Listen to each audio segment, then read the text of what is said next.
So viewers, আপনারা যে যেখান থেকে বসে দাঁড়িয়ে শুয়ে আমার এই ভিডিওটি দেখছেন, আপনাদেরকে জানাই আর্ট বাংলা বনসাই ইউটিউব চ্যানেলের পক্ষ থেকে অভিনন্দন এবং শুভেচ্ছা।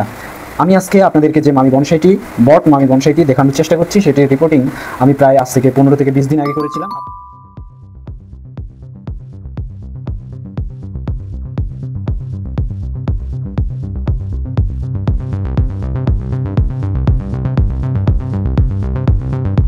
আপনাদেরকে সেটি দেখিয়েছি। সো আজকে আমার এখানে কিছু কাজ আছে, ওয়্যারিং করে দেবো, এই ডালগুলোকে টুইস্ট করে দেবো হালকা, তাহলে দেখতে আরও গর্জিয়াস লাগবে এবং গাছটিকে সুন্দর একটি ছোট্ট মামি বনসাই রূপ দিয়ে দিছি আমি। দেখুন এটির বেসগুলো কত সুন্দর এবং এখানকার যে রুট কত মোটা মোটা। তো সো ভিউয়ার্স, চলুন তাহলে কথা না বাড়িয়ে আমরা এই কাজগুলো, এখান থেকে কিছু পাতা আমি প্রুনিং করে দেবো। সো যে পাতাগুলো একদম অতিরিক্ত পাতা, সেগুলোকে আমরা এখান থেকে যেন আমাদের ওয়্যারিং করতে খুব সুবিধা হয়। তারপর এই পাতাগুলো আমি সেটে দিচ্ছি। সো এগুলো আমার ওয়্যারিং করতে সুবিধা করবে, হেল্প করবে। সো মোটামুটি আমার পাতা সিলেক্ট করা শেষ, এখন আমি হালকা এগুলো টুইস্ট করে দেব। সো এটা হচ্ছে এর ফ্রন্ট সাইড আর এটি হচ্ছে ব্যাক সাইড, এটি হচ্ছে এফেক্স, এগুলো হচ্ছে আপনার back branch. So heavy. So প্রথমত আমি এটি একটা অ্যালুমিনিয়ামের ওয়্যার নিয়েছি, এগুলো দিয়ে আমি সুন্দরভাবে এগুলোকে হালকা করে টুইস্ট করে দেবো, তাহলে দেখতে আরও ভালো লাগবে। সো এই ওয়্যারিংয়ের কাজটি আপনাদেরকে খুব সাবধানের সহিত করতে হবে, যেহেতু এটি একটি ছোট্ট বনসাই। সো বনসাইটি যেন দেখতে ভালো লাগে, সেজন্য আমি এই কাজটি করছি। এবং কি ছোট বনসাই তৈরি করার অনেকেরই শখ, এই ছোট্ট বনসাইগুলো আপনারা খুব সহজেই লালন পালন করতে পারবেন। আর এগুলো খুবই সহজ, যদিও ছোট্ট একটা জায়গা ব্যালকনিতে আপনারা এগুলোকে সেট আপ করে রাখতে পারবেন। অপরদিকে যে বড় আমরা বিগ বনসাইগুলো তৈরি করি, সেগুলোর ক্ষেত্রে একটু মেনটেন করা খুবই কঠিন হয়ে যায়। সো এই দুটি ওয়্যারিং শেষ। সো আরও কিছু এইখান থেকে ওয়্যারিংয়ের ক্ষেত্রে অবশ্যই আপনাকে খেয়াল রাখতে হবে যেন ব্রাঞ্চগুলো খুব বেশি আঘাতপ্রাপ্ত না হয়, অর্থাৎ ব্রাঞ্চের উপর যেন কোনো চাপ না পড়ে, সেগুলোকে আপনাকে খেয়াল রাখতে হবে।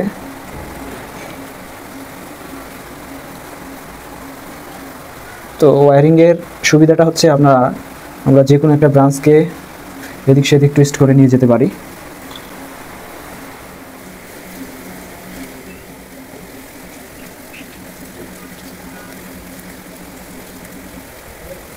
এখানে আরেকটি আছে।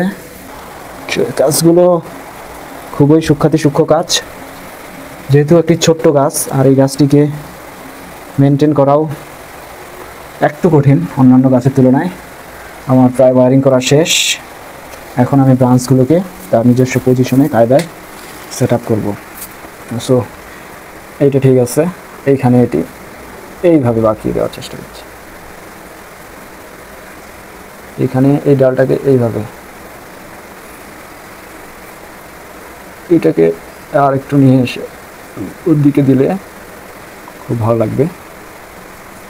ওয়াও, এটাকে এই দিকেরটা ঠিক আছে, এই দিকেরটা আমি হালকা মোচড় দিয়ে নিচের দিকে নিয়ে আসলাম। এই দিকেরটাও এই খুব সুন্দরভাবে আমি নিচের দিকে টুইস্ট করে দিলাম।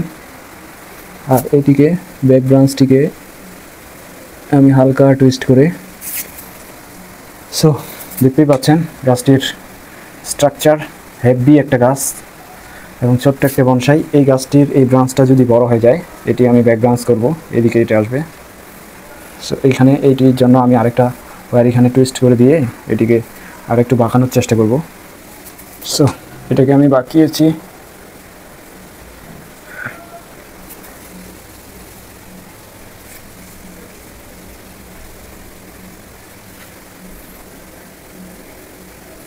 অলরেডি ওয়াও, দেখছেন এটি টুইস্ট করে আমি হালকা উপর দিকে নিয়ে গেলাম। সো সুন্দর, সেই লাগতেছে। সো ভিউয়ার্স, মোটামুটি আমার কাজ প্রায় শেষ। এখন আমি যেই ডালগুলো, অর্থাৎ যেই ডালগুলো খুব বৃদ্ধি পাচ্ছে, সেগুলোকে হালকা করে প্রুন করে দেব। যেমন ধরুন এই ডালটি খুব বেশি বেড়ে যাচ্ছে, তাই এইখান থেকে এটা বেরিয়ে চলে যাবে। সো এইখানে আরেকটু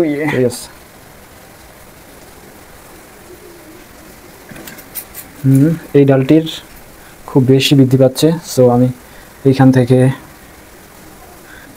থেকে কেটে দেব। ওয়াও, ঠিক আছে। এটাকে আমি মাথা থেকে ছোট্ট করে পূরণ করে দেব। সো ভিউয়ার্স, কেমন লাগলো আমার কাজগুলো? তো যদি আমার এই কাজগুলো আপনাদেরকে একান্তই ভালো লাগে থাকে তো অবশ্যই আমার পাশে থাকবেন, লাইক, কমেন্ট এবং সাবস্ক্রাইব করতে ভুলবেন না। সো আজ এই পর্যন্তই, আবার দেখা হবে পরবর্তী ভিডিওতে। সেদিন আবার নতুন কিছু নিয়ে আপনাদের সামনে হাজির হব। Thank you, thanks for watching.